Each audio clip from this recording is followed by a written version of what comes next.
Hello everyone, welcome to my channel. Please subscribe and hit the bell icon. Elizabeth isn't allowed to be like 1883's Elsa, and 1923 is lesser for it.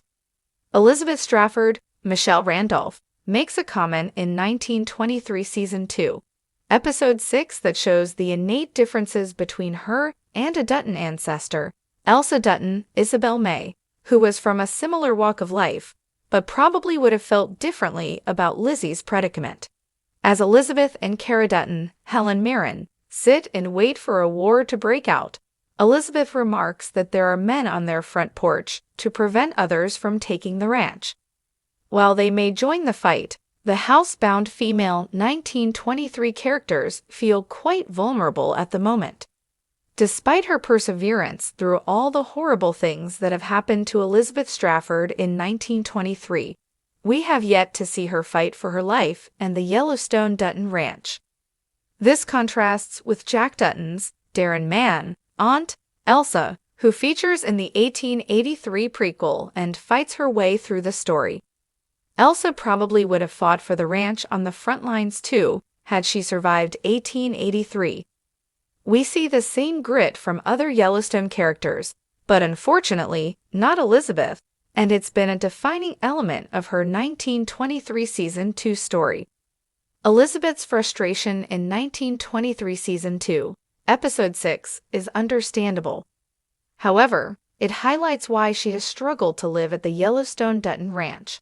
Elizabeth remarks that it's the 20th century and there are cars, airplanes, and movie theaters, yet people are battling for the land they occupy. While it's understandable that Elizabeth is frustrated in the mountain teeth of monsters, baffled by the need for such hostility, her remarks in the chapter paint how truly naive Strafford is about the survivalist nature of life on the ranch, which she has struggled to mesh with. While she was raised partially on the Strafford Ranch adjacent to the Yellowstone, Elizabeth spent her winters in Boston, so she didn't develop the same grit as the rest of the Dutton family tree. Michelle Randolph's character isn't meant to be like Elsa. She isn't a gunslinger, and she isn't in love with the American West, and that's okay. Still, Elizabeth's tendency to be deeply out of touch with how life-threatening her circumstances are continuously puts her in danger. Elizabeth's comments, indicating her lack of perspective, reflect Paul's Auguste Prue and Hillary's Janet Montgomery naivety leading to their death. Elsa comes to mind when I consider how unprepared Elizabeth is for the Dutton family's war because she came from a similar set of circumstances and yet acted differently. James Dutton's Tim McGraw daughter had never experienced the American West. She, too, had a romanticized idea of what life in the West would be like, as does Elizabeth, proving they have a fair amount in common. Elizabeth and Elsa are both from the East, and yet Elsa rises to the challenge of surviving in the West in a way that Elizabeth has barely scratched the surface of. 1923 screenwriter Taylor Sheridan included an ominous soliloquy at the end of Episode 6, decrying that humans can't outsmart nature, and we're all just battling for our survival. His characters who embrace this mentality in the Yellowstone franchise shine, and Elizabeth's being out of touch makes her story less satisfying. After Elsa's 1883 death, the harsh reality is that Elizabeth doesn't step up and replace her legacy. However, other characters do. 1923 characters like Cara and Tina Rainwater, Amina Neves, are some of the franchise's most valiant, and Alexandra Dutton, Julia Schladfer, has proved she too is lion-hearted. The Yellowstone universe thrives on powerful, independent women, but not all of them are created equal, or rather, allowed to be. Take Elizabeth Strafford from *1923*, a show positioned as the bridge between the brutal frontier of *1883*, and the ruthless corporate world of *Yellowstone*. She had all the makings of a strong-willed, untamed character like *1883's*, Elsa Dutton. Yet the narrative kept her confined, leaving *1923* weaker for it. Hashtag Elsa Dutton, the spirit of the West. Elsa Dutton, portrayed by Isabel May in *1883*, is one of the most compelling figures in Taylor Sheridan's saga. She isn't just a protagonist, she's the embodiment of the American West's wild, unpredictable heart. From the moment she defies societal expectations, choosing pants over dresses, and galloping through the untamed plains with a fearless spirit, Elsa represents raw independence. She's passionate, she's reckless, and she makes choices with her whole soul. Her romance with Sam, the Comanche warrior, is a defining moment in her story. It's not just about love, it's about identity. Elsa finds herself in the freedom of the frontier, embracing a life outside convention. But *1883* allows her to make those choices, to live, love, and die on her terms. Even as her life is tragically cut short, it's on her own terms, with her father by her side, choosing a land where she will be laid to rest. Elsa's narrative is powerful because it doesn't restrict her. She's not just a daughter or a love interest, she's a force of nature. *1883* lets her be as wild and unpredictable as the frontier itself.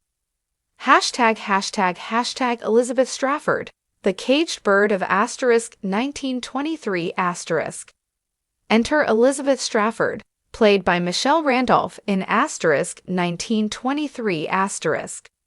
At first glance, she appears to be a younger echo of Elsa, a woman who could challenge conventions, defy expectations, and shape her own destiny. But *1923* doesn't give her that opportunity. Instead, it keeps her tethered to traditional roles, reducing her to a subplot rather than allowing her to command the story in the way Elsa did. Elizabeth starts with promise. She's feisty, outspoken, and madly in love with Jack Dutton. There's a spark of rebellion in her, a glimpse of what she could be, a woman who shapes her own fate rather than just reacting to it. However, as the series progresses, Elizabeth is largely relegated to the role of the fiancée, and later, the grieving would-be mother. Her storyline becomes defined by external events rather than internal choices. Unlike Elsa, who forges her own path, whether through love, adventure, or tragedy, Elizabeth's journey is dictated by those around her.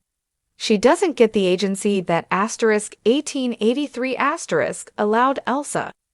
When hardships come, they happen *to Elizabeth, rather than her being an active force against them. Her losses define her, but unlike Elsa, she doesn't get the space to rebel against them in a meaningful way. Hashtag why *1923* suffers without an Elsa. Elizabeth's constrained character weakens *1923* in ways that *1883* never suffered. The prequel's strength came from its raw emotional depth, much of which was carried by Elsa. She gave *1883* a poetic, almost mythic quality. Without a character like her, *1923* feels more restricted, more bound by conventions. The show certainly has strong women. Helen Mirren's Cara Dutton is formidable. Alexandra's arc is engaging, but it's missing that untamed, youthful spirit that Elsa brought. Elizabeth * could * have been that. She * should * have been that. But she wasn't allowed to be. Instead, she was written into the mold of a more traditional love interest, a woman whose role was largely to support Jack's storyline rather than forge her own. This is a loss for *1923*, because the show had room for a character like Elsa. It could have been the series where we saw another young woman defy the odds, challenge expectations, and leave an unforgettable mark. Instead, Elizabeth is sidelined, her character's potential left unexplored. Hashtag the changing landscape of female protagonists. Why wasn't Elizabeth given the same freedom as Elsa? One could argue that asterisk 1883 asterisk was uniquely positioned to tell that kind of story. It was a show about survival, about carving one's place in an unforgiving world. Asterisk 1923 asterisk, while still harsh, is set in a slightly more structured time, where societal expectations for women are more rigid. But is that really an excuse? Shows and movies have long depicted women breaking free of their expected roles, even in historical settings. The real issue might be a shift in the way Sheridan approached his female characters. Elsa was given the space to be wild and independent, but Elizabeth wasn't granted the same narrative freedom. Perhaps it was a conscious choice to contrast the eras, the lawless frontier versus the more settled ranching world. But by doing so, asterisk 1923 asterisk missed out on what made asterisk 1883 asterisk so compelling, the raw, unfiltered spirit of a woman who wouldn't be contained.